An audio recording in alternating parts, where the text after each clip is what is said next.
Hello everyone, last video में हमने elevation of boiling point पढ़ लिया था। आज हम पढ़ेंगे डिप्रेशन ऑफ फ्रीजिंग पॉइंट, जो कि थर्ड कॉलिगेटिव प्रॉपर्टी है। देखिए, जो बेसिक थ्योरी है इसकी वो लगभग बिल्कुल सिमिलर है पिछले वाले वीडियो के, जो कि हमने एलिवेशन ऑफ बॉइलिंग पॉइंट में पढ़ी थी। तो देखिए, आज का वीडियो शुरू करते हैं। डिप्रेशन ऑफ फ्रीजिंग पॉइंट, जिसको आप क्रायोस्कोपी भी कह सकते हैं, उसको हमने एबिलियोस्कोपी कहा था, या जो कांस्टेंट था उसको एबिलियोस्कोपी कांस्टेंट भी हमने कहा था। यहां पर हम इसको क्या कह रहे हैं, क्रायोस्कोपी। अब देखिए, जो डेल टी एफ है वो आपके डेल पी के प्रोपोर्शनल है। वहां पर हमने पढ़ा था कि जो डेल टी बी था वो आपके डेल पी के, मतलब जो प्रेशर में चेंज था, या आप कह सकते हो लोवरिंग ऑफ वेपर प्रेशर, उसके प्रोपोर्शनल था। मेन बात यह है कि वहां पर बॉइलिंग पॉइंट बड़ा था, मतलब जो बॉइलिंग पॉइंट था नॉर्मल सॉल्वेंट का, उससे सॉल्यूशन का बॉइलिंग पॉइंट क्या आ रहा है, ज्यादा। सॉल्यूशन का बॉइलिंग पॉइंट ज्यादा आ रहा है। लेकिन जब हम फ्रीजिंग पॉइंट की बात करते हैं तो फ्रीजिंग पॉइंट जो है प्योर सॉल्वेंट का ज्यादा होता है और सॉल्यूशन का क्या आता है, कम। ये बेसिक डिफरेंस है। तो यहां पर आपके एक चीज काम की है कि जो डेल टी एफ है, हालांकि नॉर्मली मेंशन नहीं होता है, फिर भी आप ध्यान रखना कि जो डेल टी एफ की अगर आप वैल्यू देखोगे तो नेगेटिव आएगी। क्या आएगी? नेगेटिव। क्यों? क्योंकि जो सॉल्यूशन का फ्रीजिंग पॉइंट है वो कम आएगा और जो आपके प्योर सॉल्वेंट का फ्रीजिंग पॉइंट है वो ज्यादा आएगा। ठीक है, तो यहां पर आपने क्या देखा, जो डेल टी एफ है प्रोपोर्शनल है डेल पी के, मतलब प्रेशर में जितनी कमी आएगी फ्रीजिंग पॉइंट उतना क्या हो जाएगा, कम। मतलब लोवरिंग ऑफ वेपर प्रेशर जितना ज्यादा होगा फ्रीजिंग पॉइंट क्या हो जाएगा, उतना कम। डेल पी का मतलब क्या है, यहां पर मैं लिख देता हूं, डेल पी का मतलब क्या है, P minus P S. P क्या है, vapour pressure of pure solvent, और PS क्या है, वेपर प्रेशर ऑफ सॉल्यूशन। ठीक है, बिल्कुल सिमिलर है जैसा हमने लास्ट वीडियो में देखा था एलिवेशन ऑफ बॉइलिंग पॉइंट वाले वीडियो में। अब इसके बाद जब आप फॉर्मूला लिखते हैं तो देखिए फॉर्मूला क्या है, del T F equals to K F into M. अब यहां पर सेम जो है m है वो आपकी क्या है, मोलैलिटी, मोललता जिसको आप कहते हो। 1 किलोग्राम सॉल्वेंट में कितने सॉल्यूट के मोल डिजोल्व हैं उसको मोलैलिटी कहते हैं, या number of moles of solute dissolve पर किलोग्राम ऑफ सॉल्वेंट, उसको मोललता कहते हैं या मोलैलिटी कहते हैं, जो टेम्परेचर पर डिपेंड नहीं करती है। ठीक है, तो यहां पर del T F equals to K F into M. अब डेल टी एफ क्या है, depression in freezing point. Del T F क्या मतलब, टेम्परेचर में कमी। तो यहां पर जो आपके सॉल्यूशन का फ्रीजिंग पॉइंट है वो कम आएगा। तो यहां पर मैंने आपको हिंट दिया है, हालांकि न्यूमेरिकल में कई बार कंसिडर नहीं करते, लेकिन आप ध्यान रखना डेल टी एफ की वैल्यू एक्चुअल में क्या होती है, नेगेटिव। अब ये नेगेटिव है तो के एफ की वैल्यू भी एक्चुअल में क्या आती है, नेगेटिव आती है। क्या आती है, नेगेटिव। क्यों? क्योंकि के एफ है क्या, जब आपके सॉल्यूशन की मोलैलिटी 1 होगी तो के एफ किसके बराबर है, डेल टी एफ के। और अगर डेल टी एफ की वैल्यू नेगेटिव है तो के एफ की वैल्यू भी क्या होगी, नेगेटिव। लेकिन मेनली कंसिडर नहीं करते हैं, लेकिन अगर कंसिडर कर रखा है तो आपको ध्यान रखना है नेगेटिव होती है। तो यहां पर del T F equals to K F into M. तो यहां पर डेल टी एफ क्या है, डिप्रेशन इन फ्रीजिंग पॉइंट। अब देखिए एक चीज इंपॉर्टेंट बात, नॉर्मली जब हम टेम्परेचर काम में लेते हैं न्यूमेरिकल में, ध्यान से सुनना, नॉर्मली जब भी आप टेम्परेचर काम में लेते हो न्यूमेरिकल में तो आप केल्विन में लेते हो। किस में लेते हो, केल्विन में। ठीक है, डिग्री सेंटीग्रेड में नहीं लेते। लेकिन अगर आपको डेल टी काम में लेना है तो डेल टी के केस में आप चाहो तो केल्विन में भी ले सकते हो और आप चाहो तो डिग्री सेंटीग्रेड में भी ले सकते हो। क्यों? क्योंकि जब आप केवल टी ले रहे हो तो आपके डिग्री सेंटीग्रेड में वैल्यू अलग आ रही है और केल्विन में वैल्यू अलग आ रही है। जैसे मैंने कहा, मान लीजिए फ्रीजिंग पॉइंट है वाटर का, तो वहां पर फ्रीजिंग पॉइंट जो वाटर का है वो है 0 डिग्री सेंटीग्रेड, तो केल्विन में कितना होगा, 273.15। अब ये चीजें आपको याद होनी चाहिए। जैसे अगर मैं बात करूं फ्रीजिंग पॉइंट की वाटर की, तो आप कहोगे 0 डिग्री सेंटीग्रेड, वहीं पर केल्विन में आपको लिखना है तो आप लिखोगे 273.15 केल्विन। अब वैसे तो नॉर्मली हम 273 से काम चला लेते हैं, लेकिन अगर वो और पास में दे दे ऑप्शन तो थोड़ा सा आपके लिए कॉम्प्लिकेटेड हो सकता है। तो यहां पर जब आप केवल वैल्यू ले रहे हो तो आपके अलग अलग आ रहा है, लेकिन जब आप डिफरेंस लोगे तो डिफरेंस की वैल्यू सेम आती है। तो जब आप डेल टी की वैल्यू पुट करोगे तो आप चाहो तो डिग्री सेंटीग्रेड में भी डिफरेंस निकालोगे तो भी वही आएगा, केल्विन में निकालोगे तो भी वही आएगा। इसका मतलब न्यूमेरिकल में उसकी कोई फर्क नहीं पड़ेगा। बात समझ में आ रही है? इसके बाद यूनिट आप केल्विन में लोगे बेटर रहेगा, क्योंकि टेम्परेचर डिफरेंस है, केल्विन में यूनिट लोगे, लेकिन वैल्यू जो आएगी न्यूमेरिकली वो चाहे आप डिग्री सेंटीग्रेड से डिफरेंस निकालो चाहे केल्विन से निकालो, सेम आएगी। इसके बाद के एफ जो है molal freezing point depression constant है। क्या है, molal freezing point depression constant, या आप कह सकते हो क्रायोस्कोपिक कांस्टेंट भी कह सकते हो। जैसे लास्ट वीडियो में मैंने आपसे पूछा था कि जो के बी है उसकी यूनिट क्या होगी, इस वीडियो में मैं वापस रिपीट कर रहा हूं कि के एफ जो है उसकी यूनिट आप मुझे बताइए कमेंट बॉक्स में कि के एफ की यूनिट क्या होगी। ठीक है, तो यहाँ पर हमने क्या देखा, del T F equals to K F into M. अब यहाँ पर के एफ की वैल्यू मैंने आपको बता दी नेगेटिव है। दूसरी चीज सेम आपके कंसेप्ट है कि जो के एफ है वो कांस्टेंट है और के एफ की वैल्यू जो है वो सॉल्यूट पर डिपेंड नहीं करती है, केवल और केवल किस पर डिपेंड करती है, सॉल्वेंट पर। ठीक है, तो इसकी वैल्यू लिखी हुई अभी हम लास्ट में देखेंगे। आगे आपने क्या करा, यहाँ पर m जो है, m मोलैलिटी जो है उसको हमने फॉर्मूले में पुट कर दिया। तो यहाँ पर आपने देखा del T F equals to 1000 K F W upon small M W. अब देखिए मैंने आपसे हमेशा कहा है, वापस रिपीट कर रहा हूँ, जब भी आप फॉर्मूले याद करते हैं तो फॉर्मूले केवल रटने नहीं है, उसमें जो सिंबल है या जो नोटेशन दे रखे हैं उनके मीनिंग क्या है ये आपको पता होना चाहिए। जैसे फॉर एग्जांपल यहाँ पर भी फॉर्मूला है, इसमें m दे रखा है, तो इस m का मतलब है मोलैलिटी। यहाँ पर भी एक फॉर्मूला है, इसमें भी m दे रखा है। अब यहाँ पर जो m है उसका मतलब मोलैलिटी नहीं है, उसका मतलब है मॉलिक्यूलर वेट। उसका मतलब क्या है, मॉलिक्यूलर वेट किसका, सॉल्यूट का। तो ये आप जब फॉर्मूले याद करें तो आपको क्लियर होना चाहिए कि जो नोटेशन है उसके मतलब क्या है। तो यहाँ पर हमने देखा के एफ इंटू एम। अब मोलैलिटी का जो फॉर्मूला होता है number of moles of solute, तो उसके लिए आपने क्या करा, वेट इन ग्राम अपॉन मॉलिक्यूलर वेट पर किलोग्राम ऑफ सॉल्वेंट, तो उसके लिए आपने W लिख दिया। अगर आप W किलोग्राम में लोगे तो 1000 की जरूरत नहीं है, और अगर आपने 1000 ले रखा है इसका मतलब ये जो W है ये किस में है, ग्राम में।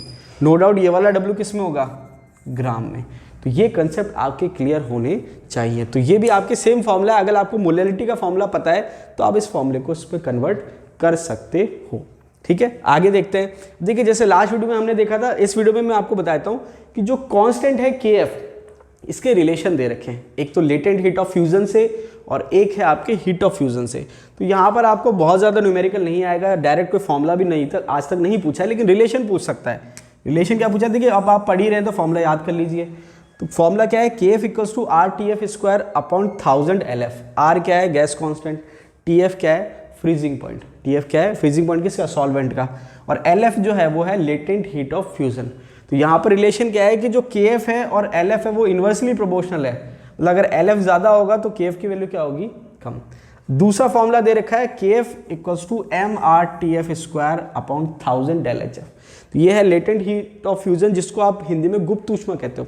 लेटेंट हीट को हिंदी में हम क्या कहते हैं, गुप्त ऊष्मा। तो यहाँ पर क्या दे रखा है, लेटेंट हीट ऑफ फ्यूजन, और यहाँ दे रखा है हीट ऑफ फ्यूजन। तो हीट ऑफ फ्यूजन में आप देखेंगे m आ गया, m का मतलब है मॉलिक्यूलर वेट किसका, सॉल्वेंट का। तो ये क्या हो गया, K F equals to M R T F square divided by 1000 del H F. 1000 हो गया, डेल एच एफ क्या है, हीट ऑफ फ्यूजन। तो ये आपको रिलेशन ध्यान रखना है कि भाई के एफ जो है वो डेल एच एफ क्या है, इन्वर्सली प्रोपोर्शनल है। ठीक है, तो ये आपके फॉर्मूले से रिलेशन पूछ लेता है कि भाई अगर किसी सॉल्वेंट के लिए डेल एच एफ की वैल्यू ज़्यादा है तो के एफ की वैल्यू में रिलेशन क्या होगा। तो जिसके लिए डेल एच एफ की वैल्यू ज़्यादा है, के एफ की वैल्यू क्या हो जाएगी, कम। इससे रिलेटेड क्वेश्चन आया हुआ है, मैं आपको करवाऊंगा क्वेश्चन जब आपको बता दूंगा। इसके बाद अगर आपको मॉलिक्यूलर वेट पूछ ले कि भाई फ्रीजिंग पॉइंट डिप्रेशन इतना है तो मॉलिक्यूलर वेट कितना होगा, तो उसके लिए यही फॉर्मूले को आप दोबारा से लिखेंगे तो ये फॉर्मूला आ जाएगा। तो ये आपकी क्या है, m जो है ये मोलैलिटी नहीं है, ये है मॉलिक्यूलर वेट। किसका है, मॉलिक्यूलर वेट। देखिए न्यूमेरिकल में अगर मॉलिक्यूलर वेट पूछता है तो वो सॉल्यूट का पूछेगा, सॉल्वेंट का नहीं पूछेगा, क्योंकि सॉल्वेंट आपको पता है कि आप क्या ले रहे हो।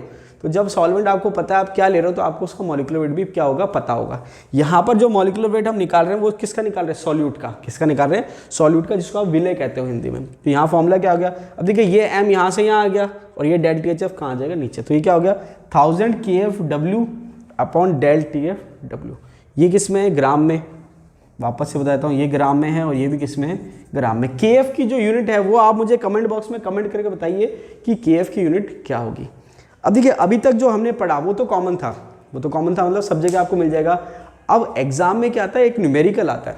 न्यूमेरिकल क्या आता है कि डेल टी एफ इतना है, के एफ इतना है और के बी इतना है, तो डेल टी बी कितना होगा।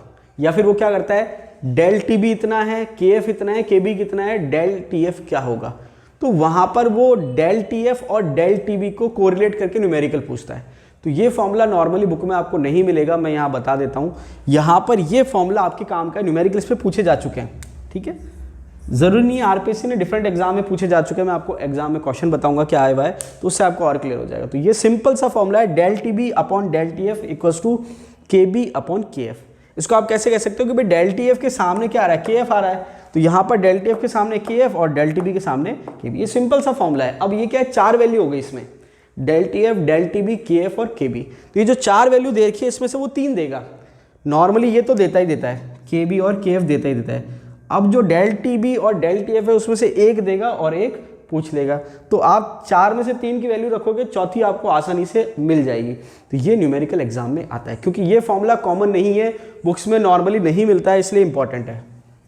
ठीक है, एग्जाम में क्वेश्चन आएगा तो हर कोई इस पर नहीं क्वेश्चन कर पाएगा। क्यों? क्योंकि ये फॉर्मूला किसी ने पढ़ा ही नहीं है। तो क्योंकि हम क्वेश्चन की प्रैक्टिस करते हैं तो उससे आइडिया हो जाता है कि भाई क्या क्वेश्चन आता है और क्या नहीं आता। एक बात मैं आपको वापस से बता दूं कि मैं आपको जो थ्योरी पढ़ाता हूं, अननेसेसरी थ्योरी में पढ़ाना पसंद नहीं करता, मैं उतनी ही आपको थ्योरी पढ़ाता हूं जो एग्जाम में क्वेश्चन के लिए हेल्पफुल है। तो प्रीवियस ईयर के जो पेपर है पहले मैं वो स्टडी करता हूं, उससे रिलेटेड मुझे लगता है कि भाई किस किस टॉपिक पे क्या क्या क्वेश्चन आते हैं, उससे रिलेटेड जो थ्योरी में मैं आपको बता देता हूं, उससे रिलेटेड फॉर्मूले मैंने आपको बता दिए, ताकि जब हम क्वेश्चन सॉल्व करें तो आपको कोई प्रॉब्लम ना हो। आगे देखते हैं। आगे देखिए क्या दे रखा है, ये मैंने आपको बता दिया कि केएफ जो है वो किस पे डिपेंड कर रहा है, केवल और केवल सॉल्वेंट की प्रॉपर्टी पे डिपेंड कर रहा है, या सॉल्वेंट पे डिपेंड कर रहा है, सॉल्यूट पे डिपेंड नहीं कर रहा। तो अलग अलग सॉल्वेंट के लिए केएफ की वैल्यू क्या होती है, अलग अलग होती है। इसकी यूनिट आप मुझे कमेंट बॉक्स में कमेंट करके बताइए। ठीक है, अब देखिए यहाँ पर अगर हम बात करें सॉल्वेंट की, तो मैंने आपसे पहले भी कहा था पिछले वीडियो में, इस वीडियो में मैं वापस आपको कह देता हूँ कि एग्जाम में क्वेश्चन आता है। क्या क्वेश्चन आता है? वो कहेगा कि ये जो 4 ऑप्शन है, 4 ऑप्शन का मतलब 4 सॉल्वेंट दे देगा, उसमें से केएफ की वैल्यू सबसे कम किसके लिए है या केएफ की वैल्यू सबसे ज्यादा किसके लिए है। अब यहां पर ऑप्शन जरूरी नहीं है कि वो ये दे या ये दे, कोई से भी 4 दे सकता है। हो सकता है जो मैंने यहां लिखे हैं उसके अलावा भी दे दे, पूछे जा चुके हैं। तो मैंने आपसे कहा कि जितने अभी अवेलेबल है मैंने लिखवा दिए, जब क्वेश्चन हम करेंगे तो वहां पर मैं आपको और वैल्यू जो आएगी, जो नहीं आएगी इनमें से, वो मैं आपको लिखवा दूंगा। ठीक है, तो यहाँ पर ये आपको ध्यान रखना है, ऑर्डर ध्यान रखना है, भले वैल्यू ध्यान ना हो लेकिन ऑर्डर आपको ध्यान रखना है। ऑर्डर कैसे ध्यान रखना है कि किस सॉल्वेंट के लिए केएफ की वैल्यू कम है और किसके लिए केएफ की वैल्यू ज्यादा है। तो आप एक चीज नोटिस करोगे कि केएफ और केबी की जब हम वैल्यू की बात करते हैं तो जो सबसे कम वैल्यू दे रखी है वो वाटर की दे रखी है। किसकी दे रखी है? वाटर की। केबी के लिए भी वाटर की वैल्यू कम थी और केएफ के लिए भी वाटर की वैल्यू क्या है? कम है। तो यहां पर हमने क्या देखा, वाटर दे रखा है सबसे पहले, उसके बाद इथेनॉल। ये सीक्वेंस याद रखना है आपको। देखिए ये चीजें क्या है, रटने वाली हैं, और रटने वाली चीजों में कंसेप्ट ज्यादा काम नहीं करता। तो ये आपको एग्जाम से पहले रिवीजन बहुत जरूरी है, नहीं तो आप भूल जाएंगे। ठीक है, तो ध्यान रख लेना कि आप नोट डाउन करते जाइए कि भाई कौन कौन सी ऐसी चीजें जो मुझे रटनी है, तो वो एंड में रिवीजन करके बहुत जरूरी है। रिवीजन करके आपको जाना ही जाना है। ठीक है, नहीं तो आप कंफ्यूज हो जाएंगे। वाटर, उसके बाद इथेनॉल हो गया, उसके बाद chloroform, naphthalene, cyclohexane, carbon tetrachloride और कैम्फर। तो देखिए यहाँ पर जितनी वैल्यू हमारे पास लिखी हुई एट ए टाइम, उसमें कैम्फर की वैल्यू सबसे ज़्यादा आ रही है 37.7। हालांकि वैल्यू नहीं पूछता है वो सीक्वेंस पूछता है कि जो 4 ऑप्शन दिए हुए उसमें सबसे ज़्यादा वैल्यू किसकी है और सबसे कम वैल्यू किसकी है। तो आपको सीक्वेंस याद होना चाहिए। आपको किसी भी बुक में कहीं पर भी इसके अलावा कोई और सॉल्वेंट मिलता है तो आप इसमें ऐड कर लीजिए। ये जो चार्ट आपके है उसमें आप ऐड कर लीजिए। जैसे मान लीजिए कि भाई इथेनॉल और क्लोरोफॉर्म के बीच में कोई वैल्यू है, जैसे 3.5 है, तो आप इसको यहाँ लिख लीजिए ताकि आपको सीक्वेंस याद करने में दिक्कत ना हो। रैंडमली अगर आप लिखेंगे वैल्यू के साथ तो आप कंफ्यूज हो जाएंगे। तो आप बिल्कुल सीक्वेंस बढ़ते हुए क्रम में बनाइए कि सबसे कम वैल्यू जो है कौन से सॉल्वेंट की है, फिर इथेनॉल, फिर chloroform, naphthalene, cyclohexane, carbon tetrachloride, camphor. तो ये सीक्वेंस आपको याद होना चाहिए। पहले सिंपल सा आता था कि सबसे ज्यादा किसकी है, तो कैम्फर ऑप्शन देता था, तो वो आपके लिए ईजी था। लेकिन अब वो क्या करता है, बीच में से 4 ऑप्शन देता है। ठीक है, तो बीच में से 4 ऑप्शन देता है तो आपके लिए थोड़ा सा क्या हो जाता है, कॉम्प्लिकेटेड हो जाता है। वहां पर आप ध्यान रखिए, जब मैं क्वेश्चन कराऊंगा तो आप देखेंगे इसके अलावा भी सॉल्वेंट दे रखे हैं। ठीक है, इसके बाद लास्ट में जो पॉइंट बच रहा है वो है Beckmann method and Rast camphor method are used to determine Kf. पूछ सकता है, हालांकि कभी पूछा नहीं है, कि बेकमान मेथड और रास्ट कैम्फर जो मेथड हैं ये काम आते हैं किसके लिए, केएफ निकालने के लिए। अगर आपको केएफ की वैल्यू निकालनी है तो कौन कौन से मेथड काम आते हैं, Beckmann method and Rast camphor method. Simple से 2 मेथड है, नाम आपको याद रखना है। तो ये था डिप्रेशन ऑफ फ्रीजिंग पॉइंट। तो देखिए 3 कॉलिगेटिव प्रॉपर्टी जो है वो मैंने आपको करवा दी है। तीनों बहुत छोटी छोटी हैं, न्यूमेरिकल भी आते हैं। जो आपके फर्स्ट कॉलिगेटिव प्रॉपर्टी थी उस पर न्यूमेरिकल आते हैं, इन दोनों पे भी न्यूमेरिकल आते हैं। बहुत ज़्यादा टिपिकल नहीं है, केवल एक कॉलिगेटिव प्रॉपर्टी बच रही है, ऑस्मोटिक प्रेशर। और उसके बाद एक वीडियो जो है वो हमारा होगा वांट ऑफ फैक्टर पे। ठीक है, एबनॉर्मल वैल्यूज आप कह सकते हो इलेक्ट्रोलाइट के लिए। तो 2 थ्योरी की वीडियो बच रहे हैं, उसके बाद हमारा सॉल्यूशन की जो थ्योरी है वो कंप्लीट हो जाएगी। उसके बाद हम करेंगे प्रैक्टिस। आरपीएससी में जो क्वेश्चन आए उससे रिलेटेड कम से कम 2 वीडियो तो एटलीस्ट होंगे ही होंगे। तो आपके 2 थ्योरी के और 2 आपके क्वेश्चन के वीडियो बच रहे हैं। उसके बाद आपकी जो सॉल्यूशन वाली यूनिट है वो हमारी क्या हो जाएगी, कंप्लीट। वीडियो को अंत तक देखने के लिए बहुत बहुत धन्यवाद। वीडियो अच्छा लगा तो लाइक कीजिए, दोस्तों के साथ शेयर कीजिए, और अगर आप चैनल पे नए हैं तो चैनल को सब्सक्राइब कीजिए। धन्यवाद।